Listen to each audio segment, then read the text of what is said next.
तुम्ही म्हणसाल या बाजूला काय, या बाजूला काय आहे याची माहिती थोड्या वेळानंतर मी आपल्या सर्वांना देतो, पण ही माहिती अतिशय महत्वाची आहे। एका ग्रुप चॅटची ही माहिती आहे आणि त्या ग्रुप चॅटवर खूप काही आपल्याला पुढे जाऊन कळणार आहे।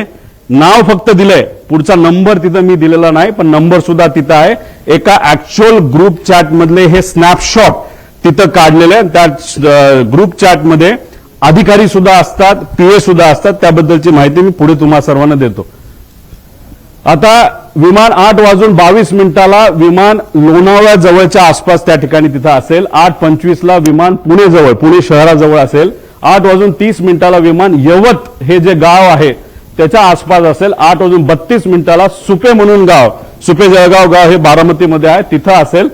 8:43 ते 8:45 दरम्यान दुर्दैवी घटना, खरंच जी घटना अतिशय आपल्या डोळ्यांमध्ये पाणी आणते ती घटना या टाइमच्या वेळेस त्या ठिकाणी घडली। 9 वाजता दादा गंभीर जखमी आहेत। ऍक्सिडेंट झाला हे तुम्हा आम्हाला कळलं होतं, पण आमच्या सगळ्यांच्या मनात असं होतं की जखमी आहेत, हॉस्पिटलमध्ये आहेत, पण जिवंत आहेत, अशी कुठली बातमी आमच्या कानामध्ये यावी। तशी 9 वाजता ती बातमी सुरू होती, पण 9:45 पहिली बातमी आली, ती म्हणजे दादांच्या निधनाची, जी ऐकल्यानंतर अक्षरशः मन पण सुन्न झालं आणि डोकं सुद्धा सुन्न त्या ठिकाणी झालं। अशाच नवनवीन अपडेटसाठी डिजिटल कोल्हापूर चॅनेलला सबस्क्राईब करायला विसरू नका।